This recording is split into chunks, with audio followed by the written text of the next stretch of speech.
تو آئیے آج بات کرتے ہیں ایک ایسے سفر کی جو کنویں کی تاریکیوں سے شروع ہوا اور مصر کے تخت پر جا کر ختم ہوا۔ یہ حضرت یوسف علیہ السلام کی کہانی ہے، صبر اور اللہ پر یقین کی ایک ایسی داستان جو رہتی دنیا تک ہمیں راستہ دکھاتی رہے گی۔ یہ کوئی عام کہانی نہیں ہے، خود اللہ تعالیٰ نے اسے احسن القصص کہا ہے، یعنی کہانیوں میں سب سے بہترین۔ تو آخر اس میں ایسا کیا خاص ہے؟ یہ اصل میں ایک گائیڈ بک کی طرح ہے جو ہمیں سکھاتی ہے کہ زندگی کی اونچ نیچ میں اللہ کے منصوبے پر بھروسہ کیسے کرنا ہے۔ ہر عظیم کہانی کی طرح اس کی شروعات بھی ایک غیر معمولی واقعے سے ہوتی ہے، ایک خواب۔ لیکن یہ صرف ایک بچے کا خواب نہیں تھا، یہ تو اس کے شاندار مستقبل کی پہلی جھلک تھی، ایک ایسی پیشن گوئی جسے سچ ہونے میں کئی سال لگنے تھے۔ لیکن کہانی میں ایک موڑ آتا ہے، اور وہ موڑ تھا حسد کا۔ 11 بھائیوں کو لگا کہ والد کی محبت ان سے زیادہ چھوٹے بھائی کو مل رہی ہے، اور بس یہی احساس انہیں ایک ایسے خوفناک راستے پر لے گیا جس کا انجام اپنے ہی بھائی کو دھوکہ دینا اور اس سے جدا ہونا تھا۔ اب یہاں ذرا رک کر حضرت یعقوب علیہ السلام کے رد عمل کو دیکھیں۔ جب انہیں اپنے بیٹے کی جدائی کی جھوٹی خبر سنائی گئی تو انہوں نے کیا کہا؟ صبر جمیل، یعنی خوبصورت صبر۔ یہ 2 الفاظ اس پوری کہانی کا نچوڑ ہیں۔ انہوں نے مایوسی اور شکوے کے بجائے اللہ پر توکل کا انتخاب کیا۔ اکثر ہم سمجھتے ہیں کہ صبر کا مطلب ہے بس چپ چاپ انتظار کرنا، لیکن نہیں، قرآن جس صبر کی بات کر رہا ہے وہ ایک ایکٹیو پروسیس ہے۔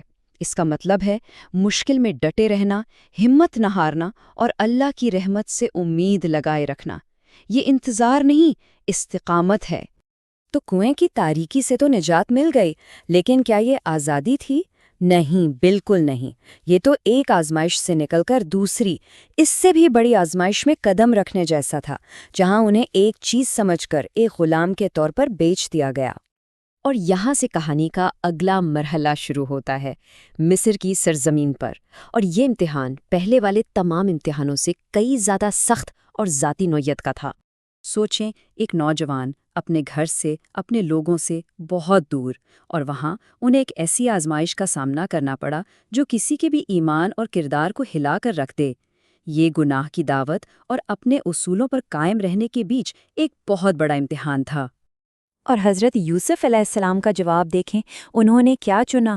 انہوں نے گناہ بھری آزادی پر قید کی سختی کو ترجیح دی۔ انہوں نے دعا کی کہ اے میرے رب، مجھے جیل زیادہ پسند ہے۔ یہ کردار کی وہ بلندی ہے جو بتاتی ہے کہ ایمان کی حفاظت دنیا کی ہر آسائش سے بڑھ کر ہے۔ تو ان کی دعا کے نتیجے میں وہ قید خانے پہنچ گئے، لیکن کیا جیل کی دیواریں ان کی شخصیت کی روشنی کو روک سکیں؟ ہرگز نہیں۔ یہاں صبر کا ایک بالکل نیا باب شروع ہوتا ہے۔ وہ سالوں تک بے گناہ قید میں رہے، لیکن کبھی مایوس نہیں ہوئے، کبھی شکوہ نہیں کیا، بلکہ وہاں بھی انہوں نے اللہ کی دی ہوئی صلاحیت کو دوسروں کی مدد کے لیے استعمال کیا، اور اس اندھیری جگہ کو بھی امید کی کرن سے روشن کر دیا۔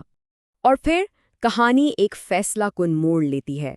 وہ ہنر جو انہوں نے قید خانے کی تاریکی میں استعمال کیا، وہی ان کی آزادی اور بلندی کی وجہ بننے والا تھا۔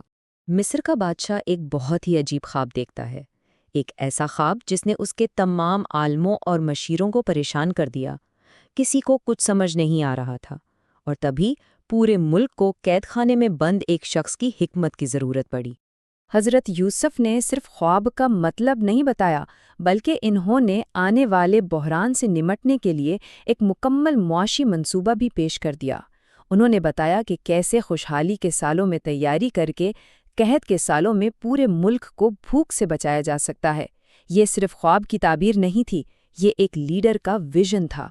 لیکن رہائی کی پیشکش قبول کرنے سے پہلے انہوں نے اس بات پر اصرار کیا کہ ان پر لگا جھوٹا الزام صاف کیا جائے، اور ان کا صبر رنگ لایا۔ سچ سب کے سامنے آیا، اور ان کی عزت اور مقام پہلے سے بھی کئی زیادہ بلند ہو گیا۔ تو ذرا اس پورے سفر کو ایک نظر میں دیکھیں، ایک خواب، پھر کنویں کی گہرائی، غلامی، بے گناہی کی قید، اور پھر سیدھا مصر کا اقتدار۔